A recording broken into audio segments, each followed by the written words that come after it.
TV입니다. 오늘은 대학교 교직원이라면 알아야 할 법률 지식 2탄으로 청탁금지법, 소위 김영란법이라고 말하는 법령에 대해서 이야기를 해보려고 합니다. 이 법령의 내용은 교직원 채용에 합격을 하고 실무에서 일을 할 때 경각심을 가지고 일을 하고 또한 나를 지킬 수 있는 내용이기에 2탄의 내용으로 준비를 해봤습니다. 그러면 바로 시작해 보겠습니다. 대학교 교직원이라면 꼭 알아야 할 법률 2탄인 부정청탁 및 금품 등 수수의 금지에 관한 법률입니다. 대학교 교직원으로 일을 하다보면 여러가지 상황에서 외부에서 감사의 표시가 들어오기 마련입니다. 그리고 내부 정보를 부서의 담당자로서 가장 많이 알고 있다 보니 부정청탁 및 금품 등의 수수가 알게 모르게 발생할 수 있습니다. 그래서 이 법령을 알고 항상 주의를 기울이는 습관을 가지시는 것이 좋습니다. 대학교 교직원으로 일을 하다보면 정말 다양한 일이 생기는데 특히 소위 명문대라고 일컬어지는 곳에서 일을 하면 직급이 낮은 직원임에도 불구하고 업무 담당자라는 이유 하나만으로 거래처 및 외부에서 여러가지 감사의 표시가 생기게 됩니다. 아무래도 학교라는 특성상 어떤 계약건이 생기면 금액이 크거나 장기적으로 대량의 계약건이 많기 때문입니다. 또한 입학처와 같이 대내적으로 정말 민감한 부서에서는 학교 차원에서도 부패, 비리 관련한 문제가 생기지 않게 주의를 기울이고 있습니다. 공직사회든 교직원사회든 이러한 부분에서 항상 조심해야 하는 이유는 부정청탁, 금품, 수수 등의 문제가 우리 사회의 공정한 거래, 경쟁, 행정 처리를 해치기 때문입니다. 그래서 부정청탁 및 금품 등 수수의 금지에 관한 법률과 이에 대한 사례들을 알아둘 필요가 있습니다. 그래야지만 정확한 법령 근거를 통해 거절을 할 수 있고 이를 악용하는 자로부터 나 자신을 보호할 수 있기 때문입니다. 먼저 이 법령이 제정된 목적에 대해서 알아보겠습니다. 부정청탁 및 금품 등 수수의 금지에 관한 법률 제1조 목적. 이 법은 공직자 등에 대한 부정청탁 및 공직자 등의 금품 등의 수수를 금지함으로써 공직자 등의 공정한 직무 수행을 보장하고 공공기관에 대한 국민의 신뢰를 확보하는 것을 목적으로 한다라고 명시가 되어 있습니다.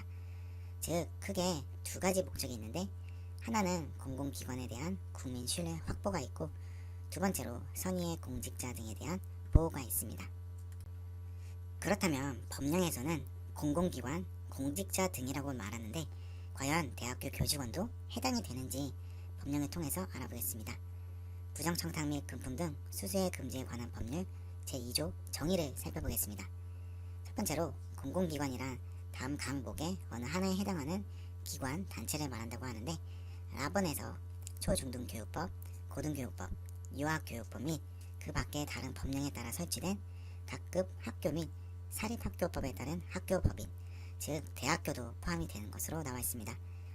또한 공직자 등이란 다음 항목의 어느 하나에 해당하는 공무원과 그 밖의 다른 법률에 따라 그 자격, 임용, 교육, 훈련, 복무, 보수, 신분 보장 등에 있어서 공무원으로 인정된 사람이라고 명시가 되어 있습니다. 여기에 답번에 제1호 라목에 따른 각급 학교의 장과 교직원 및 학교 법인의 임직원도 정확하게 명시가 되어 있습니다. 그리고 법령에서 말하는 금품 등이란 다음 항목의 어느 하나에 해당하는 것을 말합니다. 가, 금전, 유가증권, 부동산, 물품, 숙박권, 회원권, 입장권, 할인권, 초대권, 관람권, 부동산 등의 사용권 등 일체의 재산적 이익, 나, 음식물, 주류, 골프 등의 접대, 향응 또는 교통, 숙박 등의 편의 제공, 다 채무 면제, 취업 제공, 이권 부여 등 그 밖의 유형, 무형의 경제적 이익. 여기서 말하는 금품 등을 보았을 때 결국에는 뭔가 이익이 되는 것들은 전부 포함이 되는 것을 알 수 있습니다.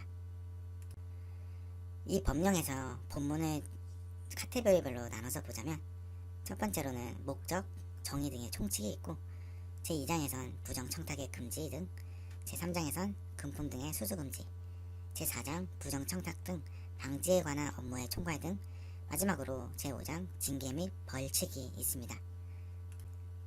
사실 말단의 행정직원보다는 결정권을 가지고 있는 윗선에서 더욱 조심하고 주의를 해야 하지만 어찌되었건 담당자로 일을 하다 보면 정말 다양한 사람을 만나게 되기 때문에 내부 외부인으로부터 무언가를 받는다는 것은 위험하다는 것을 인지하시는 것이 좋습니다.